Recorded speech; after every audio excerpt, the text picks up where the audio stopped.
We live in an age of constant innovation, a world that moves at the speed of a refresh. It's a relentless cycle, driven by the seductive promise of the next big thing. The marketing is brilliant, isn't it? It whispers to us about what we're missing, creating a powerful sense of manufactured need.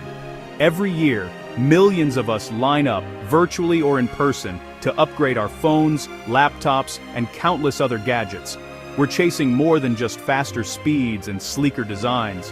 We're chasing a feeling, the feeling of being current, efficient, and connected. But in our collective excitement for the new, we quickly, almost instinctively, forget the old. That device, once our constant companion, our window to the world, is unceremoniously cast aside. It gets tossed into a drawer, a forgotten relic in a digital graveyard we all keep in our homes. Out of sight, out of mind. But have you ever truly stopped to wonder where it all ends up? What happens after the drawer is full? The answer reveals a dark secret hiding in plain sight, a staggering hidden cost to our constant connectivity. It's a story of mountains, not of rock and earth, but of discarded circuits, shattered screens, and toxic metals. This is the story of electronic waste. Every scroll, every upgrade, every device we replace contributes to a silent, growing crisis. In 2022 alone, humanity generated a staggering 62 million tons of electronic waste. That's a mountain of discarded technology heavy enough to outweigh the Great Wall of China. And this digital graveyard is expanding at an alarming rate, projected to swell by over 2 million tons every single year. It's a direct consequence of our insatiable appetite for the latest gadgets, a relentless cycle of consumption that leaves a devastating legacy. Where does it all go? The answer is deeply unsettling. According to the latest UN data, less than a quarter of this e-waste is properly collected and recycled. The vast majority, a staggering 78%, simply vanishes from the record. Much of it is illegally shipped, often under the disguise of used goods, to developing nations that lack the infrastructure to handle it safely. There, it's dumped in informal landfills where hazardous materials like lead, mercury, and cadmium, toxins found in nearly every device, leach from corroded circuit boards.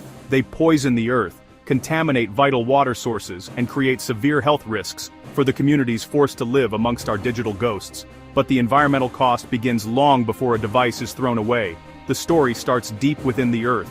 To create the intricate components of our phones and laptops, we must mine for precious and rare earth metals.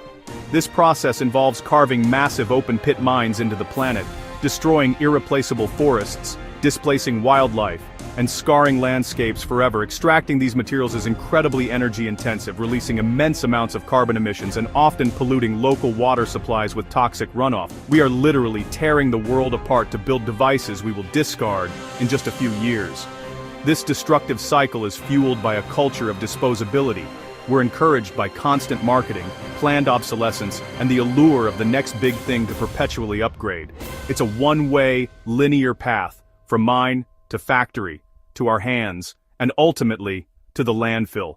This model isn't just inefficient, it's fundamentally broken, carrying a heavy and unsustainable environmental price that we can no longer afford to ignore. But there is hope. The tide is finally beginning to turn against this digital deluge. A powerful global movement is championing a more circular approach to our electronics, one that fundamentally values longevity over disposability. It's a paradigm shift, moving away from the linear, take, make, dispose model towards a system where resources are kept in use for as long as possible, extracting the maximum value from them whilst in use, then recovering and regenerating products and materials at the end of each service life. It starts with us. We can extend the life of our devices, learning to repair, instead of just replace. Before letting go, it's crucial to protect your privacy by securely wiping all personal data. Simple factory resets often aren't enough. Use specialized software to ensure your information is permanently erased. Once your device is clean, consider its next chapter. Can it be donated to a school or a charity, giving it a second life? If it's truly at its end, we must seek out certified e-waste recyclers. Look for certifications, which guarantee that your old tech will be handled responsibly, protecting both workers and the environment from hazardous materials. But individual action isn't enough. Companies and governments must lead the charge. This means designing products that are built to last, with modular, easily replaceable parts.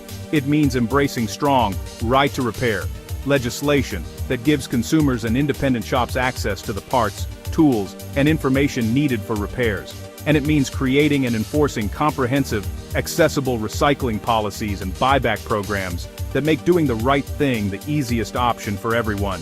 This is how we build a sustainable digital future. It's a future where our technology empowers us without poisoning our planet. By demanding better from corporations, advocating for smarter policies, and making conscious choices in our own lives, we can collectively turn the tide. Together, we can transform our relationship with technology from one of fleeting consumption to one of lasting value. So the next time you think of upgrading, really think twice. Your individual choices have the collective power to help save our planet.